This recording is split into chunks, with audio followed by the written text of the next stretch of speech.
कैसे हो आप सब। एक बार फिर से आपका स्वागत है मेरा दूरदर्शन मेरा विद्यालय में। आशा करता हूं आपको जो ये घर पर विद्यालय का अनुभव मिल रहा है आप उसे बहुत एंजॉय कर रहे होंगे और एंजॉयमेंट के साथ आपकी पढ़ाई भी हो रही होगी। आप सभी ने अपना कॉपी और कलम तो ले ही लिया होगा। तो आज की कक्षा में भी अगर आपके मन में आज के विषय से संबंधित कोई जिज्ञासा एवं प्रश्न हो तो नोट करते जाना है। आइए देखते हैं आज के एपिसोड में हम क्या पढ़ेंगे। आज के एपिसोड में हम कक्षा 9 से शुरुआत करेंगे, जिसमें हम गणित के पाठ बहुपद को पढ़ेंगे। उसके बाद हम विज्ञान के नए पाठ हमारे आसपास के पदार्थ को पढ़ेंगे। कक्षा 9 की पढ़ाई के बाद हम एक रोचक कहानी देखेंगे जिसका नाम है भारत की रेल यात्रा, पोस्ट कार्ड की जुबानी। इस कहानी के बाद हम कक्षा 10 की पढ़ाई शुरू करेंगे, जिसमें हम गणित में बहुपद पाठ को पढ़ेंगे और विज्ञान में जैव प्रक्रम के बारे में पढ़ेंगे।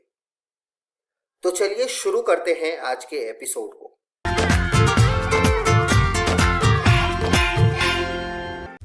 नमस्कार दोस्तों, आज हम पाठ बहुपद का भाग 2 पढ़ेंगे। हमने हमारी पिछली वीडियो में पढ़ा बहुपद के बारे में, बहुपद के वर्गीकरण के बारे में और बहुपद के घात के बारे में। आज की इस वीडियो में हम पढ़ेंगे बहुपद के शून्य। तो चलिए आगे बढ़ते हैं और शुरू करते हैं हम हमारा आज का भाग। बहुपद के शून्य के बारे में जानने से पहले हम बहुपद का मान के बारे में जानेंगे। जब हम हमारे बहुपद में x के मान को सर्वत्र x के स्थान पर प्रतिस्थापित करेंगे तो हमें हमारे बहुपद का मान मिल जाएगा। चलिए एक उदाहरण से समझते हैं। मान लीजिए हमने एक बहुपद लिया px जो कि बराबर है 5 गुणे x की घात 3 घटा 2 गुणे x की घात 2 जमा 3x घटा 2। हमें हमारे बहुपद का मान ज्ञात करना है x बराबर 1 पर, यानी कि अब जहाँ जहाँ हमारे बहुपद में x है वहाँ हम 1 प्रतिस्थापित करेंगे, यानी कि हमें मिल जाएगा p1 बराबर 5 गुणे 1 की घात 3 घटा 2 गुणे 1 की घात 2 जमा 3 गुणे 1 घटा 2, जिसे हल करने पर हमें मिल जाएगा 5 घटा 2 जमा 3 घटा 2 यानी कि 4। यानी हमारे बहुपद px बराबर 5 गुणे x की घात 3 घटा 2 गुणे x की घात 2 जमा 3 गुणे x घटा 2 का मान x बराबर 1 पर 4 है। चलिए एक और उदाहरण देखते हैं। मान लीजिए हमने एक बहुपद लिया है px बराबर 5 गुणे x की घात 3 घटा 2 गुणे x की घात 2 जमा 3 गुणे x घटा 2। अब हमें हमारे बहुपद का मान x बराबर 0 पर प्राप्त करना है, यानी कि जहाँ जहाँ हमारे पास x है वहाँ हम 0 को प्रतिस्थापित करेंगे, जिससे हमें मिल जाएगा p0 बराबर 5 गुणे 0 की घात 3 घटा 2 गुणे 0 की घात 2 जमा 3 गुणे 0 घटा 2, जिसे हल करने पर हमें मिल जाएगा 0 घटा 0 जमा 0 घटा 2 यानी कि घटा 2। यानी कि हमारे बहुपद का मान x बराबर 0 पर घटा 2 है। चलिए एक और उदाहरण देखते हैं। मान लीजिए हमने एक बहुपद लिया है px जो कि बराबर है x घटा 1 के। हमें हमारे बहुपद का मान x बराबर 1 पर प्राप्त करना है, यानी कि जहाँ जहाँ हमारे बहुपद में x है वहाँ हम 1 प्रतिस्थापित करेंगे, जिससे हमें मिल जाएगा p1 बराबर 1 घटा 1, यानी कि शून्य। हमें P1 बराबर शून्य मिला है। क्योंकि P1 बराबर शून्य है, इसलिए हम कह सकते हैं कि एक बहुपद Px का शून्यक है। आइए जानते हैं कि बहुपद के शून्यक किसे कहते हैं। x का वह वास्तविक मान जिसके लिए बहुपद का मान शून्य हो जाता है, उसे हम बहुपद के शून्यक कहते हैं। जैसा कि आपने पिछले उदाहरण में देखा था, हमें P1 बराबर शून्य मिला था, इसलिए एक हमारे बहुपद Px का एक शून्यक था। अब हम रैखिक बहुपद के शून्यक ज्ञात करेंगे। मान लीजिए कि Px बराबर Ax जमा B, जहाँ पर A हमारा शून्य के बराबर नहीं है, एक रैखिक बहुपद है। अब हमें Px का शून्यक ज्ञात करना है। यह हम कैसे कर सकते हैं? Px का शून्यक ज्ञात करने के लिए हमें बहुपद समीकरण Px बराबर शून्य को हल करना पड़ेगा। अब Px बराबर शून्य का अर्थ है Ax जमा B बराबर शून्य, जिसे हल करने पर हमें मिल जाएगा Ax बराबर घटा B, जिससे हमें x का मान मिलेगा घटा B बटे A, और घटा B बटे A ही केवल Px बराबर Ax प्लस B का शून्य होगा। यानी कि रैखिक बहुपद के शून्य केवल -b बटे A ही होंगे। अब हम बढ़ते हैं हमारे एक प्रश्न की तरफ, जिसमें हमें जांच करना है कि घटा 2 और 2 बहुपद x जमा 2 के शून्यक हैं या नहीं। मान लेते हैं हम कि हमारा बहुपद Px बराबर है x जमा 2 के। अब हम जहां हमारे पास x दिया हुआ है, वहां हम 2 को प्रतिस्थापित करेंगे, जिससे हमें मिल जाएगा P2 बराबर 2 जमा 2 यानी कि 4। अब हम P-2 का मान ज्ञात करेंगे, जो कि हमें मिलेगा -2 जमा 2 यानी कि 0। अतः -2 बहुपद Px बराबर x जमा 2 का शून्यक है, परंतु 2 बहुपद x जमा 2 का शून्यक नहीं है। चलिए एक और प्रश्न देखते हैं, जिसमें हमें यह सत्यापित करना है कि 2 और 0 बहुपद x की घात 2 घटा 2 गुणे x के शून्यक है। मान लेते हैं हम कि हमारा बहुपद Px बराबर है x की घात 2 घटा 2 गुणे x के। अब हम Px में सर्वत्र x के स्थान पर 2 प्रतिस्थापित करेंगे, जिससे हमें प्राप्त होगा P2 बराबर 2 की घात 2 घटा 2 गुणे 2, जिसे हल करने पर हमें मिल जाएगा 0।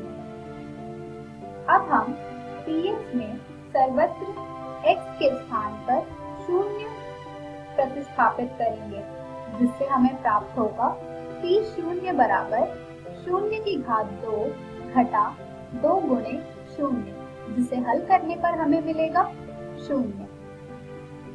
यानी कि हम कह सकते हैं कि 2 और 0 दोनों ही बहुपद Px के शून्यक हैं। अब हम बढ़ते हैं हमारे अगले प्रश्न की तरफ, जिसमें हमें बहुपद Px बराबर 2 गुणे x जमा 1 का एक शून्यक ज्ञात करना है। हमें दिया हुआ है कि बहुपद Px बराबर है 2x जमा 1 के। शून्य को ज्ञात करने के लिए हमें सबसे पहले बहुपद समीकरण Px बराबर 0 को हल करना होगा, जिससे हमें मिल जाएगा 2x जमा 1 बराबर 0, जिससे हमें x का मान मिल जाएगा घटा 1 बटे 2, यानी कि घटा 1 बटे 2 बहुपद Px का शून्यक है। आज के इस वीडियो में हमने सीखा था बहुपद के शून्य। हम हमारी अगली वीडियो में पढ़ेंगे शेषफल प्रमेय।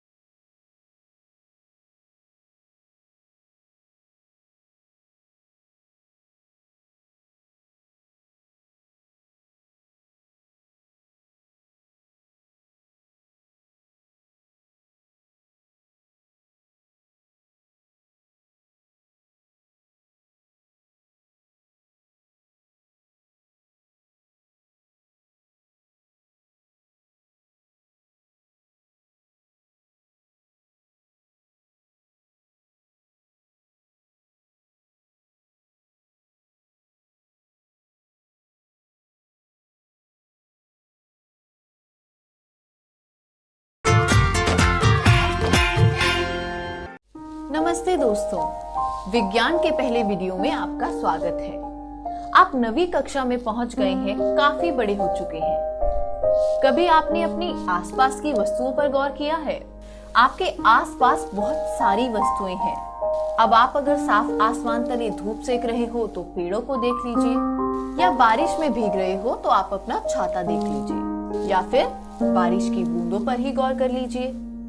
इन सभी वस्तुओं का कुछ न कुछ आकार है, कुछ आकृति है, कुछ रंग है। और तो और अगर आप सर्दी के मौसम की बात करें तो कोहरा पड़ता है, यानी हवा का भी कुछ रंग हो सकता है। दुनिया में सभी वस्तु किसी न किसी सामग्री से बनी है जो उन्हें उनका रंग और आकार देता है, और उस सामग्री को वैज्ञानिक पदार्थ कहते हैं। तो चलिए इस वीडियो में हम देखते हैं हमारे आसपास के पदार्थ। और ये है चिट्टी, द रोबोट, जो विज्ञान में हमारी सहायता करेंगे। चलिए आज के विषय भी देख लेते हैं। ये है पदार्थ का भौतिक स्वरूप, पदार्थ के कणों के अभिलाक्षणिक गुण, और अंत में उनकी अवस्थाएं। चलिए शुरू करते हैं। विश्व का कोई भी पदार्थ रेत की तरह कणों से मिलकर बना है, मगर ये कण बहुत बहुत ज्यादा छोटे हैं, जिन्हें हम छू भी नहीं सकते और देख भी नहीं सकते। कणों का असली आकार कितना है ये तो ऐसे बताना मुश्किल है, पर थोड़ा सा आपको अंदाजा दे सकते हैं। जैसे आपने कोई दवाई वाली टैबलेट तो देखी ही होगी, उसे आप देख भी सकते हैं और छू भी। लेकिन जब आप पानी में उस टैबलेट को डाल देते हैं, वो घुलने लगती है और थोड़ी देर में गायब। यानी वो टैबलेट अपने पदार्थ के कणों में फैल गया है, जो हमें अब नहीं दिख पा रहा। आपकी पुस्तक में भी यही कहा है कि पदार्थ के कण इतने छोटे हैं कि हमारी कल्पना के बाहर हैं। वैसे इस उदाहरण में आपने एक बात गौर की, टैबलेट के पदार्थ के कण पानी के पदार्थ के कणों में मिल गए, यानी टैबलेट के कणों के लिए जगह थी पानी के पदार्थ के कणों में। या हम कह सकते हैं पदार्थ के कणों के बीच में खाली जगह है। और तो और टैबलेट के पदार्थ के कण बिना किसी मदद के खुद ब खुद पानी के पदार्थ में मिल गए। आप देख भी सकते हैं किस तरह टैबलेट के बड़े कण पानी में ऊपर की ओर आ रहे हैं। इससे हमें पता लगता है कि पदार्थ के कण निरंतर गति में रहते हैं, और इसकी वजह है गतिज ऊर्जा, और ये ऊर्जा बढ़ भी जाती है तापमान के साथ। जैसे यहाँ उबलते पानी में आप देख सकते हैं, पानी उबलते समय इस उथल पुथल का कारण है कि पानी के पदार्थ के कणों की गतिज ऊर्जा बढ़ गई है तापमान के साथ, जिससे सारे कण इधर उधर हो रहे हैं और पानी में उबाल दिख रहा है। और इसी ऊर्जा के कारण टैबलेट के पदार्थ के कण पानी के पदार्थ के कणों के बीच में घुल सके हैं, और इस दो विभिन्न पदार्थों के कणों का स्वतः मिलना विसरण कहलाता है। अच्छा, अभी एक और चीज देखिए। आप सबने देखा कि टैबलेट के कण पानी में जाते ही फैल गए और टैबलेट पानी में घुल गई, मगर जब टैबलेट पानी में नहीं था तब तो उसके कण नहीं फैले, यानी कोई आकर्षण बल था इन कणों के बीच में। मगर ऐसा नहीं है कि आप टैबलेट का चूरा नहीं कर सकते, लेकिन क्या आप जहाँ बैठे हैं उस बेंच का चूरा कर सकते हैं? मुझे नहीं लगता। बिना औजार के तो बिल्कुल भी नहीं। यानी आकर्षण बल तो है, लेकिन वो अलग अलग पदार्थ पे अलग अलग मात्रा में लगता है। ये तो हुई पदार्थ के कणों की बात। चलिए पूरे पदार्थों को भी एक साथ देख लेते हैं, किन किन अवस्थाओं में पाए जाते हैं ये। अभी हमने देखा कि टैबलेट को तो हम चूरा कर सकते हैं, लेकिन उसके लिए हमें मेहनत करनी पड़ेगी। खुद से नहीं होगा वो। और फिर बेंच को देखा, ये खुद से तो क्या हमसे भी नहीं हो सकता। तो ऐसी वस्तुएं जिनका एक आकार है, स्पष्ट सीमाएं हैं, उन्हें ठोस वस्तुएं कहा जाता है। चलिए एक और उदाहरण देखते हैं। आप सबने रबर बैंड तो देखे ही होंगे, पतले पतले गोल गोल चीजों को बांधने के काम आते हैं। वही वाले, जब हम इसे खींचते हैं इसका आकार बदल जाता है और जैसे ही छोड़ते हैं ये वापस अपने आकार में आ जाता है। और अगर अत्यधिक बल लगाया जाए तो वह टूट जाता है।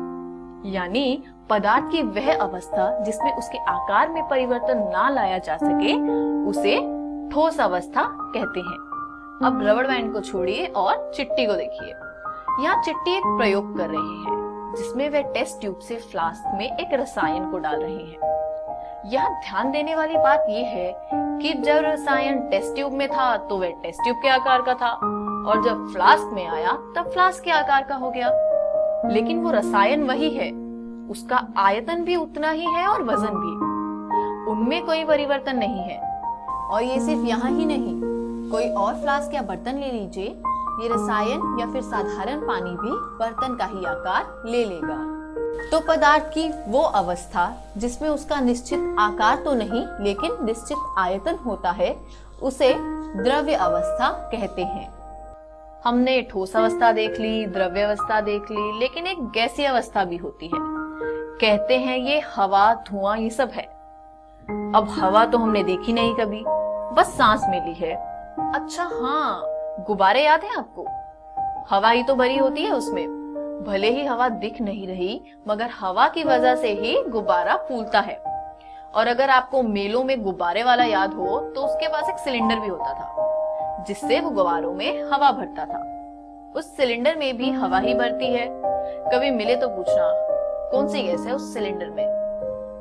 किसी गैसीय पदार्थ के कणों के बीच बहुत ज्यादा रिक्त स्थान होता है। ठोस पदार्थ में सबसे कम, द्रव्य पदार्थ में थोड़ा ज्यादा और गैसीय अवस्था में सबसे ज्यादा। अब उन गुब्बारों को ही याद कीजिए। अगर आप गुब्बारे को हर तरफ से दबाते हैं तो वो दबकर थोड़ा छोटा हो जाता है। अब ज्यादा दबाएंगे तो फूट जाएगा, लेकिन उससे पहले कुछ आकार तक छोटा होता है। यानी गैसीय पदार्थ में संपीड्यता काफी ज्यादा है क्योंकि कणों के बीच में जगह भी ज्यादा है। आप गुब्बारा फुलाने वाला सिलेंडर ही ले लीजिए। जितने गुब्बारे उससे फुलाते हैं इतनी गैस तो नहीं आनी है उस सिलेंडर में बिना संपीड्यता के।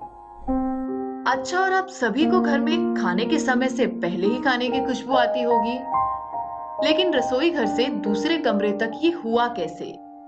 ऐसा इसलिए क्योंकि खाना पकाते समय उस पकवान के कुछ कण धुएं में निकलने लगते हैं और वायु में मिल जाते हैं। अब जो वायु में कण हैं, वो काफी तीव्रता से फैल जाते हैं और हमारी नाक तक पहुंच जाते हैं और इस प्रक्रिया को हम विसरण कहते हैं। पर यदि रसोई में एक शरबत बनाया जा रहा हो या कोई मिठाई रखी हो तो क्या तब भी आप बता पाएंगे? नहीं, क्योंकि इसके कण वायु में नहीं मिल रहे हैं। संक्षेप में देखें तो गैसों का अन्य गैसों में विसरण काफी तीव्रता से होता है, इसलिए खाने से धुआं उठते ही हमें महक आने लगती है, वो भी काफी दूर तक। और ये विसरण की तेजी का कारण कणों की गतिज ऊर्जा जो ठोस और द्रव्य पदार्थों से काफी ज्यादा होती है और गैसीय पदार्थों की संपीड्यता भी काफी ज्यादा होती है, जो हमने गुब्बारे फुलाने वाले सिलेंडर में देखा और रसोई घर वाला सिलेंडर भी वैसा ही होता है। तो ये हो गए हमारे 3 प्रकार के पदार्थ। चलिए इस वीडियो को यहीं समाप्त करते हैं और विदा लेने से पहले एक बार देख लेते हैं कि आज हमने क्या क्या सीखा। सबसे पहले हमने देखा कि पदार्थ रेत की तरह कणों से मिलकर बना है और फिर जाना कि उन कणों के बीच काफी खाली जगह भी है। ये कण निरंतर गति में होते हैं और उनमें आकर्षण बल भी होता है और इन्हीं गुणों के आधार पर हमने पदार्थ की विभिन्न अवस्थाओं को भी जाना, ठोस, द्रव्य और गैसीय। चलिए आज की वीडियो में बस इतना ही। चिट्टी और मैं फिर आएंगे इस पाठ पर और चर्चा करने। तब तक के लिए अलविदा। पदार्थ के कण कैसे होते हैं? बड़े, छोटे, बहुत छोटे, मध्यम आकार। ठोस वस्तुएं कौन सी होती हैं? निश्चित आकार, स्थिर आयतन, स्पष्ट सीमाएं। निश्चित आकार, अस्थिर आयतन, अस्पष्ट सीमाएं। अनिश्चित आकार, स्थिर आयतन और स्पष्ट सीमाएं। अनिश्चित आकार, अस्थिर आयतन और अस्पष्ट सीमाएं। द्रव्य वस्तुएं कौन सी होती हैं? अनिश्चित आकार, निश्चित आयतन। निश्चित आकार, अनिश्चित आयतन। अनिश्चित आकार, अनिश्चित आयतन। निश्चित आकार, निश्चित आयतन। नीचे दी गई वस्तुओं में से कौन सी वस्तु ठोस है? हवा, पानी, सिक्का, तेल। नीचे दी गई वस्तुओं में से कौन सी वस्तु गैसीय वस्तु है? पानी, हवा, तेल, सिक्का।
जानकारी के लिए संपर्क करें टोल फ्री नंबर 104 पर।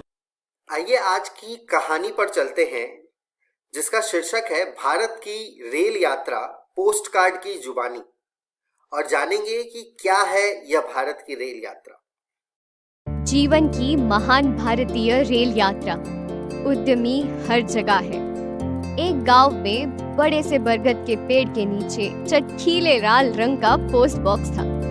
सरिता यहाँ हर रोज आया करती थी। क्यों? क्योंकि इसमें लगभग हर रोज सरिता के लिए एक पोस्ट कार्ड आता था। सरिता का बड़ा भाई जीवन उसे ये पोस्ट कार्ड भेजता था। वह एक उद्यमी बनना चाहता था। अपने गांव की खेती में क्रांति लाने के लिए सौर ऊर्जा का उपयोग करना चाहता था। अपने मास्टर प्लान से सभी के लिए पानी उपलब्ध कराना चाहता था। हर किसान को जैविक किसान में बदलना चाहता था, ताकि मधुमक्खियाँ फिर से उसके गांव आ जाए। लेकिन उसका सपना पूरा होने से पहले उसके पिता रेलवे से सेवानिवृत्त हो गए और जीवन की मर्जी के बिना ही उसे रेल विभाग में नौकरी करनी पड़ी, क्योंकि ये उसके पिताजी का सपना और घर को चलाने की जरूरत थी, जिस कारण जीवन का सपना एक सपना बनकर रह गया। भारी मन से जीवन ने अपना सामान बांधा। जीवन ने अपने पसंद की पुरानी चीजों से एक पिन होल कैमरा बनाया और वो निकल पड़ा। सरिता जीवन को गली से उतरते हुए और बड़े से पेड़ और चटकीले लाल रंग के पोस्ट बॉक्स से गुजरते हुए देखकर रो पड़ी। वो उससे बहुत प्यार करती थी, वो मधुमक्खियों को वापस लाने का सपना भी अधूरा छोड़कर जा रहा था। जीवन ने पीछे मुड़कर नहीं देखा क्योंकि उसके आंखों में भी आंसू आ गए थे। सरिता जीवन को नजर से ओझल होने तक देखती रही। एक दिन बिना किसी कारण के उसने पोस्ट बॉक्स जांचा। अंदर एक पोस्ट कार्ड था जिस पर एक तस्वीर थी। वो सरिता के लिए था और उस पर बनी तस्वीर में उसके बारे में लिखा हुआ था। सरिता ने पोस्ट कार्ड को अपने सीने से लगा लिया। फिर हर दिन स्कूल में आते जाते समय वो पोस्ट बॉक्स की जांच करने लगी। जीवन ने जैसा कहा था वैसा ही किया। जीवन ने जब भी फोटो खींची तो उसके बारे में लिखा। इस तरह सरिता का भारत के उद्यमियों का संग्रह बढ़ता गया। वो इन पत्रों के जरिए गजाला से मिली, जिन्होंने एक गांव में सौर प्रकाश और पैनल को बनाया था। वो कविता से मिली जो ट्रैक्टर चलाती थी। वो किरण से मिली जो जैविक देसी बीज उगाती थी। परमेश से मिली जिन्होंने एक जंगली वन लगाया था। आकांक्षा जिन्होंने एक शहर में अपने स्कूल की छत पर सब्जियां उगाई थी ताकि उनकी कक्षा के बच्चों को ताजी पत्तेदार सब्जियां मिले। उसने प्रत्येक कहानी को सहज कर एक किताब बनाई। फिर जीवन के लौटने का इंतजार करने लगी। जब वो आखिरकार कई वर्षों बाद वापस लौटा, तब तक सरिता और गांव वालों ने मिलकर उसके सपने पूरे कर दिए थे। जब जीवन रेलवे स्टेशन से अपने घर की तरफ जाने लगा तो मधुमक्खियां उसके आसपास मंडरा रही थी। जीवन्स ग्रेट इंडियन ट्रेन जर्नी। जीवन की महान रेल यात्रा के अभ्यास के लिए 4-4 के दल बनाए। अपने मोबाइल से तस्वीरें लेना, वीडियो और ऑडियो रिकॉर्ड करना ना भूलें। अब आप जानते हैं कि उद्यमी कौन होता है। पहला भाग। अब आपको अपने आसपास के उद्यमियों को खोजना है और उनके इंटरव्यू लेने हैं। आप उनसे बहुत सारे प्रश्न पूछेंगे, जैसे उनके कौशल के ऊपर, उनकी योजनाओं के ऊपर आदि। दूसरा भाग। आपने कहानी में देखा कि कैसे रजिया ने सोलर लैंप्स बनाकर गांव की बिजली की समस्या सुलझाई। तो अब आप भी जिन जिन उद्यमियों से मिले उनके बारे में अपनी अभ्यास पुस्तिका में पोस्ट कार्ड बनाएं। ये करने के बाद बढ़े अगली गतिविधि की ओर और अपना रोमांचक सफर जारी रखें।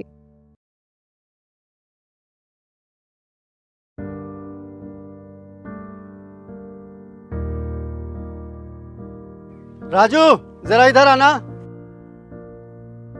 चाचा प्रणाम। प्रणाम। ये बताओ कि स्कूल से ड्रेस का पैसा मिला कि नहीं? मिल गया, पिछले हफ्ता मिल गया। और छात्रवृत्ति? चाचा वो तो अब खाता में ही चला आता है। अरे वाह, ये सब तो इसको खूब पता है। पर ये पता है तुम्हारा लड़का स्कूल में काका सीखता है?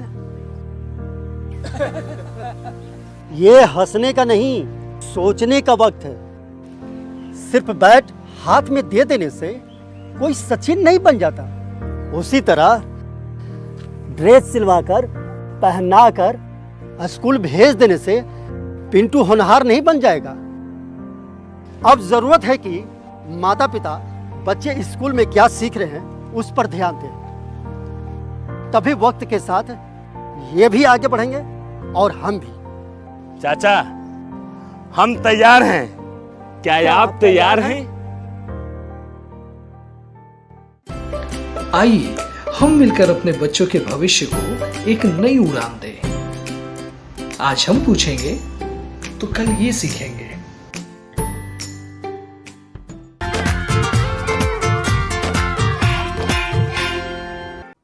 नमस्कार दोस्तों, आज की इस वीडियो में हम पढ़ेंगे बहुपद, जिसको इंग्लिश में पॉलिनोमियल्स कहते हैं। तो आज की वीडियो में हम बहुपद पार्ट 3 पढ़ेंगे।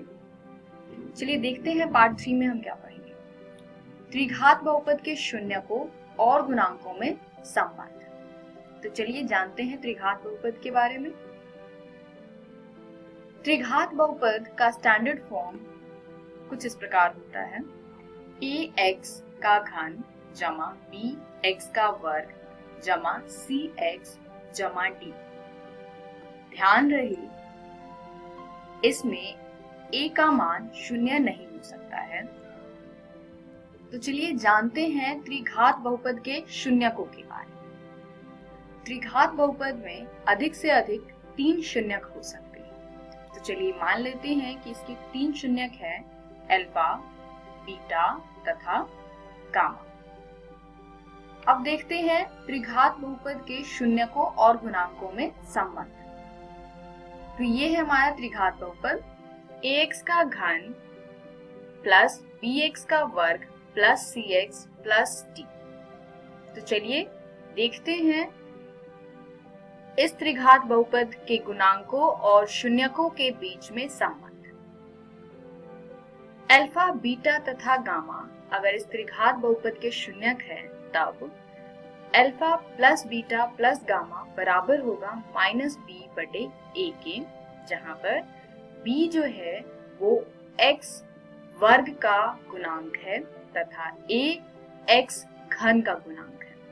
इसी प्रकार alpha into beta plus beta into gamma plus alpha into gamma बराबर होगा c बटे a के, जहां पर c x का गुणांक है तथा a x घन का गुणांक है। इसी प्रकार alpha into beta into gamma बराबर होगा माइनस डी बटे में a, जहां पर d अचर पद है तथा a x घन का गुणांक है। चलिए उदाहरण देखते हैं। जांच कीजिए कि त्रिघात बहुपद px बराबर में 3x का घन माइनस 5x का वर्ग माइनस 11x माइनस 3 के शून्यक 3 माइनस 1 और माइनस 1 बटे 3 है। इसके पश्चात शून्यकों तथा गुणांकों के बीच के संबंध की सत्यता की जांच कीजिए। तो चलिए हल देखते हैं। दिए हुए बहुपद की ax घन प्लस bx वर्ग प्लस cx प्लस d से तुलना करने पर हमें a बराबर 3, b बराबर माइनस का 5, c बराबर माइनस 11 तथा d बराबर माइनस 3 प्राप्त होता है। तो चलिए सबसे पहले देखते हैं कि 3 माइनस 1 तथा माइनस 1 बटे 3 इस त्रिघात बहुपद के शून्यक हैं या नहीं। तो चलिए सबसे पहले 3 का चेक करते हैं। इसके लिए हम p3 का मान ज्ञात करेंगे और x की जगह पर 3 को प्रतिस्थापित करेंगे। इस प्रकार हमें प्राप्त होगा 3 गुने में 3 का घन माइनस 5 गुने में 3 का वर्ग माइनस 11 गुने में 3 माइनस का 3, जो आएगा 81 माइनस 45 माइनस 33 माइनस 3। इसको आगे हल करने पर हमें शून्य प्राप्त होता है, यानी 3 इस त्रिघात बहुपद का शून्यक है। चलिए अगला चेक करते हैं -1। अब हम x को -1 से प्रतिस्थापित करें। इस प्रकार हमें प्राप्त होता है 3 गुने में -1 का घन माइनस 5 गुने में -1 का वर्ग माइनस 11 गुने में -1 माइनस का 3। आगे इसको हल करने पर प्राप्त होगा -3 -5 प्लस 11 -3। इसको हल करने पर फिर से हमें शून्य प्राप्त होता है, यानी -1 भी इस त्रिघात बहुपद का शून्यक है। चलिए तीसरा चेक करते हैं, -1/3। अब हम x की जगह पर -1/3 प्रतिस्थापित करेंगे। इस प्रकार हमें प्राप्त होता है 3 गुने में -1/3 का घन माइनस 5 गुने में -1/3 का वर्ग माइनस 11 गुने में -1/3 माइनस का 3। इसको हल करने पर प्राप्त होगा -1/9 माइनस 5/9 प्लस 11/3 माइनस का 3। इसको आगे हल करेंगे तो फिर से हमें शून्य प्राप्त होगा।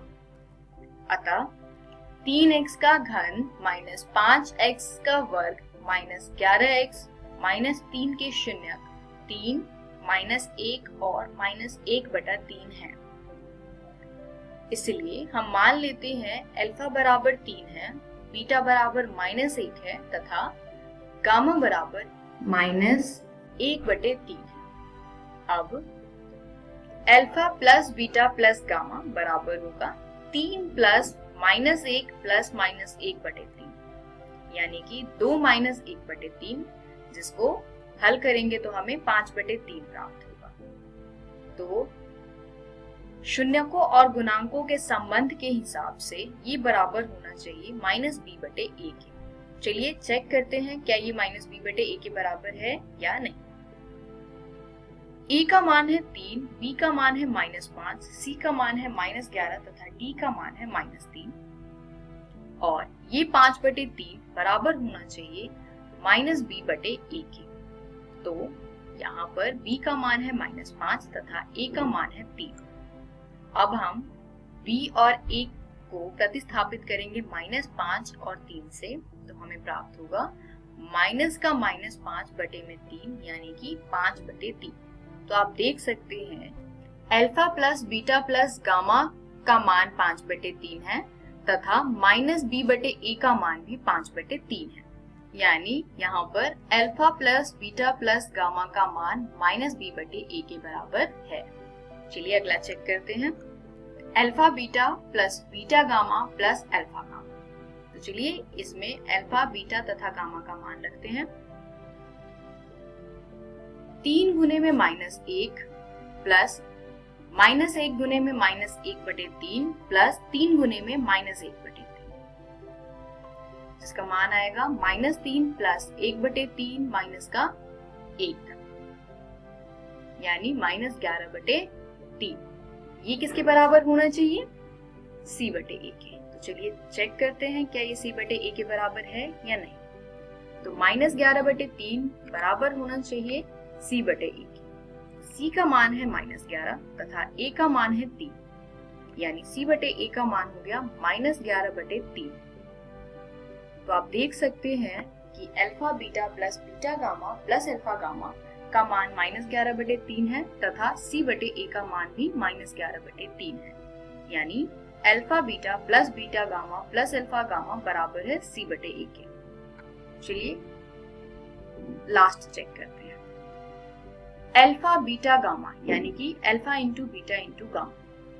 वैल्यू पुट करते हैं अल्फा बीटा गामा का। 3 गुने में -1 गुने में -1/3, यहाँ पर 3 से 3 कैंसिल हो जाएगा तथा -1 गुने में -1 1 के बराबर आ गया। अब ये बराबर होना चाहिए किसके? -d/a के। तो चलिए इसको भी चेक करते हैं। 1 बराबर होना चाहिए -d/a के, जहाँ पर d का मान है -3 तथा a का मान है 3। अब माइनस का -3/3 को हल करेंगे तो ये बराबर आएगा 1 के। तो आप फिर से देख सकते हैं कि अल्फा बीटा गामा का मान 1 है तथा -d/a का मान भी 1 है, यानी कि अल्फा बीटा गामा बराबर है -d/a के। तो इस प्रकार ये प्रश्न समाप्त होता है। इस वीडियो में हमने सीखा कि एक त्रिघात बहुपद में alpha plus beta plus gamma का मान -b/a होता है, alpha beta plus beta gamma plus alpha gamma का मान c/a होता है तथा अल्फा बीटा गामा का मान -d/a होता है। अगली वीडियो में हम इसी को कंटिन्यू करेंगे, यानी बहुपद के शून्यकों और गुणांकों के बीच में संबंध के बारे में पढ़ेंगे।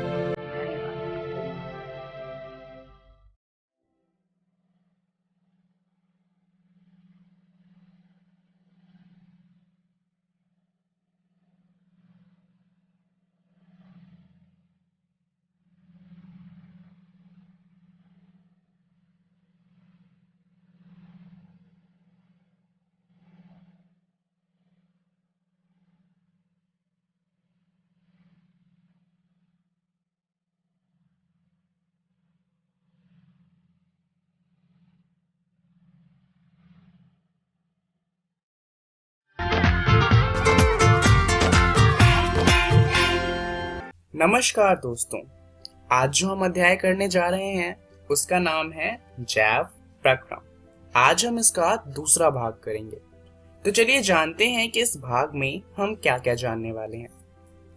सबसे पहले हम बात करेंगे पोषण की, और उसके बाद हम बात करेंगे स्वपोषी पोषण की और विषमपोषी पोषण की। जैसा कि हम जानते हैं, इससे पहले वाले जो वीडियो था उसके अंदर हमने जाना था कि जैव प्रक्रम क्या होते हैं, और उसमें हमने 4 तरीके के जैव प्रक्रम पढ़े थे। पोषण उन्हीं में से एक प्रक्रम है। चलिए जानते हैं कि पोषण होता क्या है। शरीर में क्रम की स्थिति के अनुरक्षण करने के लिए हमें ऊर्जा की आवश्यकता होती है। इसके अलावा वृद्धि, विकास, प्रोटीन संश्लेषण आदि में भी हमें बाहर से पदार्थों की आवश्यकता होती है। अब ये हमें किससे मिलेंगे? ये हमें मिलेंगे हमारे भोजन से। और अगर हम भोजन को नहीं लेंगे तो क्या होगा? हमारे शरीर की वृद्धि, विकास और प्रोटीन संश्लेषण या फिर जो भी चीजें हैं वो होना रुक जाएंगी, और उससे क्या होगा? हमारे शरीर में जितनी भी कोशिकाएं हैं वो सारी की सारी मर जाएंगी, और इसी से हमारा जो शरीर होगा वो भी मर जाएगा। तो पोषण एक बहुत ही ज्यादा महत्वपूर्ण प्रक्रम है। तो चलिए जानते हैं कि आखिर इस प्रक्रम में होता क्या है और ये प्रक्रम होता किस तरीके से है। दरअसल पोषण के 2 तरीके होते हैं। एक होता है स्वपोषी पोषण। ये होता है पेड़ पौधों में, क्योंकि ये पेड़ पौधे जो होते हैं वो अपना भोजन स्वयं बना सकते हैं। स्वपोषी पोषण का मतलब ही होता है कि जो अपना भोजन स्वयं बना सके। दूसरा होता है विषमपोषी पोषण। इसमें वो जीव आते हैं जो अपना भोजन स्वयं नहीं बना सकते। तो ये क्या करते हैं? ये स्वपोषी पोषण वाले जो भी जीव होते हैं या तो उन्हें खाते हैं या फिर किसी और दूसरे जीव को खाते हैं अपने भोजन को प्राप्त करने के लिए। तो चलिए जानते हैं स्वपोषी पोषण के बारे में। दरअसल जितने भी हरे पौधे होते हैं वो स्वपोषी होते हैं। क्यों? क्योंकि ये प्रकाश संश्लेषण कर सकते हैं। तो आखिर ये प्रकाश संश्लेषण होता क्या है? दरअसल इसके बारे में हम पहले की कक्षाओं में भी पढ़ चुके हैं। अकार्बनिक यौगिकों से भोजन बनाने की प्रक्रिया को कहा जाता है प्रकाश संश्लेषण। तो चलिए जानते हैं कि आखिर ये होता कैसे है। दरअसल प्रकाश संश्लेषण की कुछ आवश्यकताएं होती हैं, जैसे कि इसे प्रकाश ऊर्जा चाहिए होती है। उसके अलावा प्रकाश संश्लेषण के लिए हमें क्लोरोफिल चाहिए होता है, कार्बन डाइऑक्साइड चाहिए होता है और जल चाहिए होता है। इस प्रक्रिया के दौरान जो ऑक्सीजन गैस होती है उसे एक उप उत्पाद के रूप में निष्कासित किया जाता है। प्रकाश तो हमें सूर्य से मिल जाएगा, और जल की बात करें तो पौधों को जल जड़ों की मदद से मिल जाता है। तो बात आती है क्लोरोफिल की और कार्बन डाइऑक्साइड की। चलिए जानते हैं पौधों के पास ये कहां से आते हैं। दरअसल अगर हम कार्बन डाइऑक्साइड की बात करें तो पत्तियों की सतह पर सूक्ष्म छिद्र होते हैं जिन्हें कहा जाता है रंध्र। अब ये जो छिद्र होते हैं, प्रकाश संश्लेषण के लिए गैसों का अधिकांश आदान प्रदान इन्हीं छिद्रों के द्वारा होता है।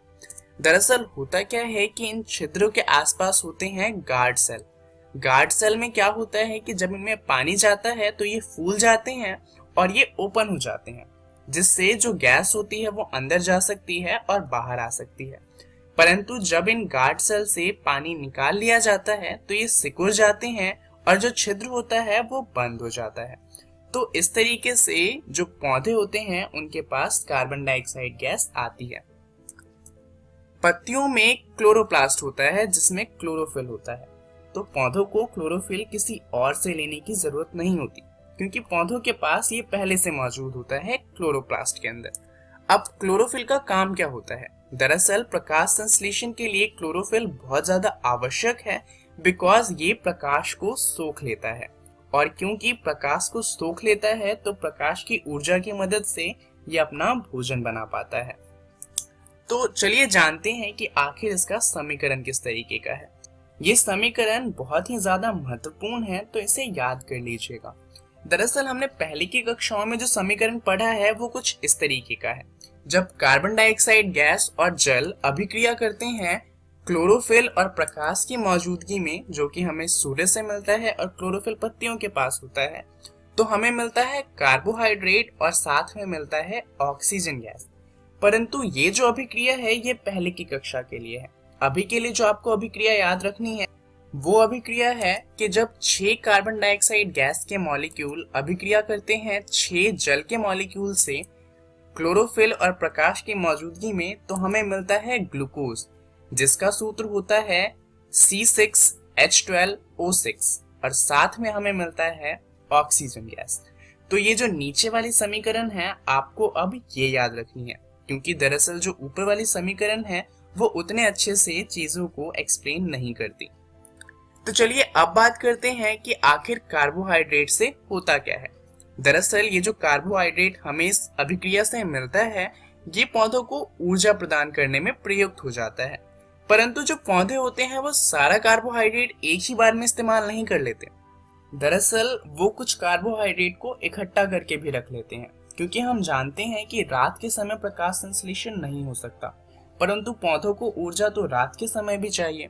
तो जो कार्बोहाइड्रेट तुरंत प्रयुक्त नहीं होते हैं उन्हें मंड यानी कि स्टार्च के रूप में संचित कर लिया जाता है। इसी तरीके से जो हमारा शरीर है, हमारे शरीर में भी जो ऊर्जा इस्तेमाल नहीं होती उसे इकट्ठा किया जाता है ग्लाइकोजन के रूप में। चलिए अब बात करते हैं विषमपोषी जीवों के बारे में कि आखिर विषमपोषी जो पोषण होता है वो किस तरीके से होता है। विषमपोषी जीव स्वपोषी जीव पर प्रत्यक्ष या अप्रत्यक्ष रूप से निर्भर करता है। अब ये एक बहुत बड़ी बात है, क्योंकि इसका मतलब ये है कि अगर स्वपोषी जीव खत्म हो जाते हैं तो जो विषमपोषी जीव है वो भी खत्म हो जाएंगे, क्योंकि वो प्रत्यक्ष या अप्रत्यक्ष रूप से स्वपोषी जीव पर निर्भर करते हैं। इसका मतलब ये है कि अगर पृथ्वी से सारे पेड़ हटा दिए जाएं तो इस पृथ्वी पर जितना भी जीवन है वो सारा का सारा खत्म हो जाएगा। अब हम ये तो जानते हैं कि हम पौधों से अपना खाना प्राप्त करते हैं, जैसे कि चावल, गेहूं, ये सब हमें पौधों से मिलता है। पर कोई कह सकता है कि हम तो बकरियों को भी खाते हैं, पर बकरियों तो पौधों पे नहीं उगती, इसका मतलब हम बकरियों को खाकर जीवित रह सकते हैं। परंतु देखा जाए तो बकरियां क्या खाती हैं? बकरियां घास को खाती हैं। तो हम किसी भी चीज को खाएं वो या तो हम सीधा पौधों से लेंगे, या हो सकता है हम किसी और जीव को खाएं जो उन्हें पौधों से ले रहा हो। तो एट द एंड जितनी भी चीजें होती हैं वो सब हमें पौधों से ही मिलती है, और इसलिए जो विषमपोषी जीव होते हैं वो स्वपोषी जीव के बिना जीवित नहीं रह सकते। विषमपोषी जीव जटिल यौगिकों को सरल यौगिकों के रूप में तोड़ते हैं और ऊर्जा प्राप्त करने के लिए उनका उपभोग करते हैं। दरअसल ये जो विषमपोषी पोषण होता है ये होता है 3 तरह का। एक होता है मृतोपजीवी, दूसरा होता है परजीवी और तीसरा होता है होलोजोइक पोषण। मृतोपजीवी वो जीव होते हैं जो सड़ चुके जीवों से अपना भोजन प्राप्त करते हैं। उदाहरण के लिए फफूंदी, यीस्ट, मशरूम इत्यादि। अगर परजीवी की बात करी जाए तो ये वो जीव होते हैं जो पौधे और जंतुओं को बिना मारे उनसे पोषण प्राप्त करते हैं। उदाहरण के लिए जूं, जोक इत्यादि इसके उदाहरण हो जाते हैं। अब बात करते हैं होलोजोइक पोषण की, जो मनुष्य के अंदर होता है। अन्य जीव संपूर्ण भोज्य पदार्थ का अंतर्ग्रहण करते हैं तथा उसका पाचन शरीर के अंदर होता है। उदाहरण के लिए मनुष्य, जानवर इसके उदाहरण हो जाते हैं। अब अगर हम अमीबा में पोषण की बात करें तो अमीबा एक कोशिकीय जीव है। इसके अंदर एक ही कोशिका होती है जो भोजन को खाती भी है, उसे पचाती भी है और उससे ऊर्जा भी ग्रहण करती है। वहीं अगर हम मनुष्य जैसे जीवों की बात करें तो उनके पास काम बटा हुआ होता है, जैसे कि हाथ का इस्तेमाल होता है खाना खाने के लिए, मुंह से हम खाने को चबाते हैं और आमाशय में खाना पचाया जाता है। अब अगर हम अमीबा की बात करें तो अमीबा कोशिकीय सतह से उंगली जैसे अस्थायी प्रवर्ध की मदद से भोजन ग्रहण करता है, जैसा कि आप यहाँ पर देख सकते हैं।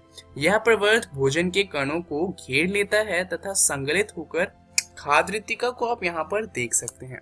खाद्य रिक्तिका के अंदर जटिल पदार्थों का विघटन सरल पदार्थों में किया जाता है और वे कोशिका द्रव्य में विस्तृत हो जाते हैं, और इस तरीके से अमीबा का पोषण पूरा होता है। तो चलिए जानते हैं इस वीडियो में हमने क्या क्या सीखा। हमने बात करी पोषण की, जहां पर हमने 2 तरीके के पोषण जाने, जो थे स्वपोषी पोषण और विषमपोषी पोषण। इसके बारे में और अच्छे से जानने के लिए आप अपनी एनसीईआरटी के जैव प्रक्रम वाले अध्याय को पढ़िएगा, जहां पर आपको पढ़ना है पोषण और जीव अपना पोषण कैसे प्राप्त करते हैं। अगली वीडियो में हम बात करेंगे मनुष्यों में पोषण के बारे में। तो आपको 2 काम करने हैं। पहला इस वीडियो में जो चीजें पढ़ी हैं उसे बुक में फिर से जाकर पढ़ना है और अगली कक्षा में मनुष्यों में पोषण को पढ़ के आना है। इस वीडियो के लिए इतना ही। धन्यवाद।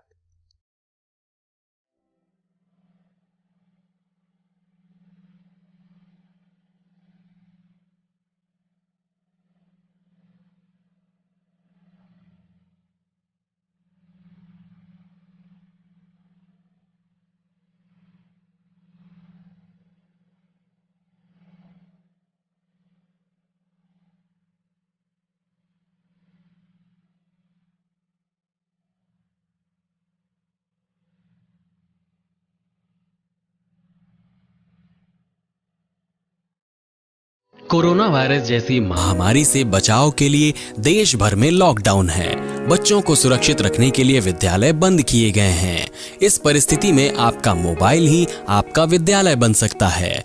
जी हाँ, बिहार सरकार के शिक्षा विभाग ने यूनिसेफ और इकोवेशन के साथ मिलकर उन्नयन ऐप मेरा मोबाइल मेरा विद्यालय की शुरुआत की है। इस ऐप पर आप कक्षा 6 से 12 तक के पाठ्यक्रम को पढ़ सकते हैं। सिर्फ पढ़ ही नहीं सकते, बल्कि आपको पढ़ते समय अगर किसी भी तरह की कोई परेशानी आती है या फिर मन में कोई सवाल आता है तो इस ऐप पर आप अपने सवाल भी पूछ सकते हैं, जिसका जवाब उस विषय के विशेषज्ञ द्वारा दिया जाएगा। तो प्ले स्टोर से अभी डाउनलोड करें उन्नयन ऐप मेरा मोबाइल मेरा विद्यालय और अपने मोबाइल से ही अपने विद्यालय का अनुभव पाएं, वो भी बिल्कुल निशुल्क। घर पर रहें, सुरक्षित रहें, स्वस्थ रहें, पढ़ते रहें, आगे बढ़ते रहें, क्योंकि चाहे कोई भी स्थिति हो, शिक्षा हर बच्चे का अधिकार है। बिहार शिक्षा परियोजना की एक पहल। आशा करता हूं कि आज के एपिसोड में आपको जो पढ़ाया गया हो वो आपको बहुत अच्छे से समझ आ गया होगा। अगर आपके मन में कोई सवाल हो जो आपने नोट किया हो, उसको आप उन्नयन ऐप पर अपने सवाल को पूछ सकते हैं, अपने डाउट को पूछ सकते हैं। वहां आपको उसी विषय के विशेषज्ञ द्वारा जवाब दिया जाएगा। अगर आपके पास इंटरनेट या मोबाइल नहीं है तो भी घबराने की जरूरत नहीं है। आप फोन करके भी हमें संपर्क कर सकते हैं और अपनी जिज्ञासा मिटा सकते हैं। नंबर स्क्रीन पर दिए गए हैं, इसे नोट कर लें।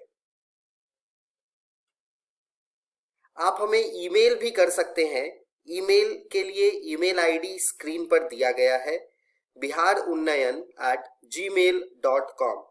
आप हमें इस पर ईमेल भी कर सकते हैं और वहां पे भी आपके प्रश्नों का उत्तर दिया जाएगा। बच्चों, ईमेल करने से बेहतर होगा अगर आपके पास एंड्रॉइड मोबाइल है तो आप उन्नयन ऐप का इस्तेमाल करें। उस पर आप सभी वीडियो को भी दोबारा देख सकते हैं और अपने सवालों का संशय भी मिटा सकते हैं। आज के एपिसोड का पुनः प्रसारण देखने के लिए आप YouTube पर सर्च कर सकते हैं मेरा दूरदर्शन मेरा विद्यालय और इकोवेशन के चैनल पर डाली गई वीडियो को देख सकते हैं। यह प्रसारण आज 2 बजे के बाद कभी भी आप देख सकते हैं दोबारा YouTube पर। मेरा दूरदर्शन मेरा विद्यालय के आज के एपिसोड में इतना ही। मिलते हैं अगले एपिसोड में कुछ और रोचक कहानी और कुछ और पाठ के साथ। बाय बाय बच्चों।